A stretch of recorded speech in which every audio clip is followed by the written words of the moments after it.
Magandang araw mga kababayan ko at tinatago ng araw ngayon ni Senator Jinggoy Estrada ang CCTV footage ng Senate building. So ngayon mga kababayan ko, pag-usapan natin itong panayam kay General Mau Aplaska. Pag-usapan natin siya kasi very interesting ang kanya mga sinasagot sa mga interviews sa kanya. However, ito daw si General ay sasampahan ng kaso ng NBI kasi pala, unang-una, bawal daw yung ginawa niya, no? Kasi wala sa mandato niya ang gawin yun. Pwede siyang kasuhan talaga do sa ginawa niyang pagpapaputok at tinatawag niya tong warning shot. Imagine warning shot, 37 gunshots. Warning yun?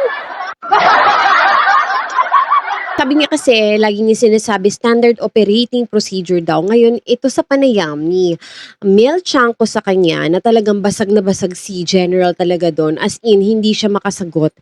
Hindi niya talaga ma-execute yung kanyang, yung tanong sa kanya, yung sagot niya doon sa tanong, hindi niya mai-abante ng maayos. Kasi nga, halatang-halatang nagsisinungaling si General sa kanyang mga sagot. So, sabi nga niya, na standard operating procedure daw itong ginawa niya na pagpapaputok.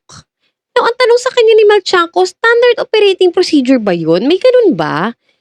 Kasi, bigla ka nalang magpapaputok out of nowhere. Tapos alam mo na may mga tao doon sa loob ng Senate building, nilalagay mo lahat sa alanganin ang buhay ng mga taong nasa loob ng Senate building.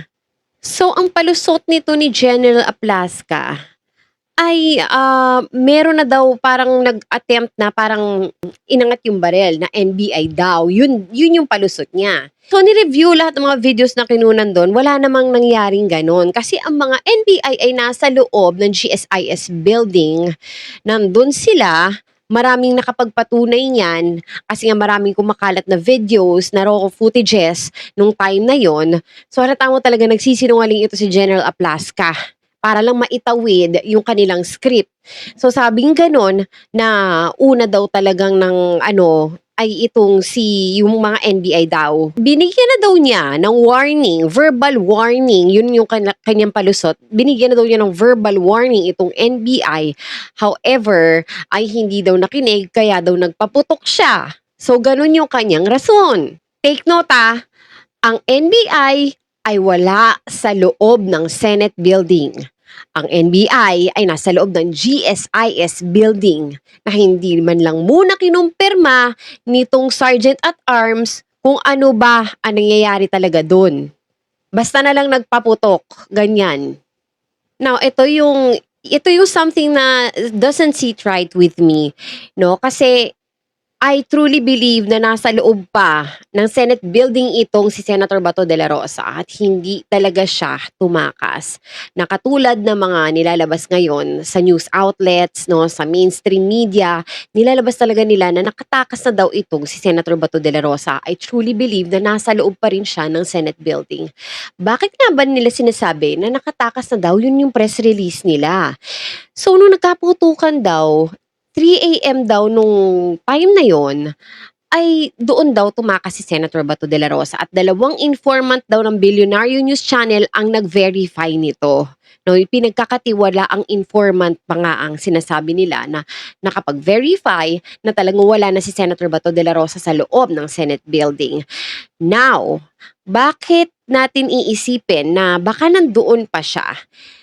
Unang-una, malabo talaga na makatakas si Senator Bato de la Rosa. Kasi unang-una napapalibutan yung Senate building marami nagbabantay doon. Secondly, bakit nila sasabihin na itong si Senator Bato de la Rosa ay nakatakas nga at hindi nila nilalabas, di ba? Kahit yung CCTV footage hindi nila binibigay. Kasi nga, kapag humupa na yung mga NBI sa labas ng Senate building, kapag naniwala sila talaga na wala na si Senator Bato doon sa loob ng Senate building, magpapacify yan yung mga nagbabantay ng Senate building. Kapag nag-subside na itong mga pulis sa labas ng Senate building, no, doon na talaga safe na makalabas si Senator Bato de la Rosa. Kumbaga tactics lang nila yung mga ganyan, no. Alam nyo ba na na-discover na ang utak ng lahat ng ito Eto, no joke talaga 'to, ha. Kasi alam niyo naman, lahat ng kinukuda ko dito sa aking channel, 'no, lahat ng kinukuda ko dito, 'no, hindi ako mag-aaksaya ng panahon na gumawa ng video na magfe-fake news lang ako. Hindi ako maglalatag sa inyo ng walang confirmation. Pero eto, may nagsasabi ng lahat ng ito, siyempre, ang utak ng lahat na 'to, ang mastermind ng lahat na 'to, walang iba kundi ang Duterte, ang kampo ng mga Duterte. Ginawa din nila 'to para paingayin, kumbaga, kasi nga 'di ba may ina-anticipate tayo na impeachment trial, 'di ba? Paparating na impeachment trial. So ginagawa nila lahat para umingay na umingay yung mga ibang mga issues, 'no? At mapagtakpan itong impeachment proceedings. And let's not forget na itong si General Mau Aplasca ay colleague siya. Classmates sila ni Bato de la Rosa sa PMA. So kahit papaano may brotherhood thingy yang dalawang yan, 'di ba? Isa pang hindi ko matanggap dito ay yung sa kumakalat na mga photos ni John Vic Remulla na nakikipag-mingle pa siya dun sa mga Duterte senators. 'Di ba? Ikaw, under attack ang sinasabi mong Senado tapos nagtatawanan na kayo over dinner? Tsaka bakit ganun, parang lahat sila relax na relax, 'no? Everyone seemed to be composed. Parang wala lang, 'di ba? Pero mind you, under attack daw sila. 'Yon yung kanilang press release.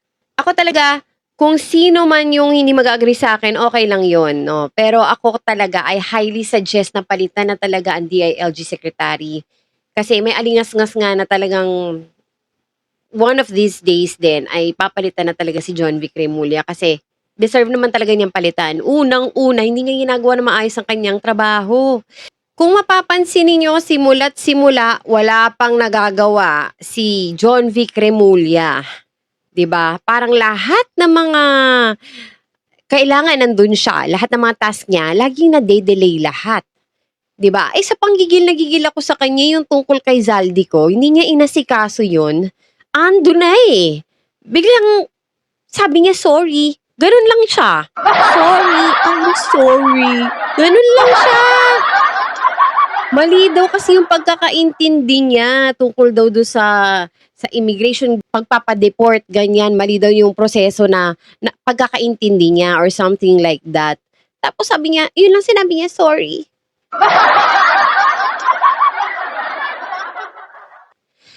I highly suggest na kung papalitan sana ang DILG secretary, gusto ko sana si General Torre o kaya si Senator Trillanes. Perfect na perfect sila dyan sa posisyon na yan. Kaya sana PBBM, baka naman.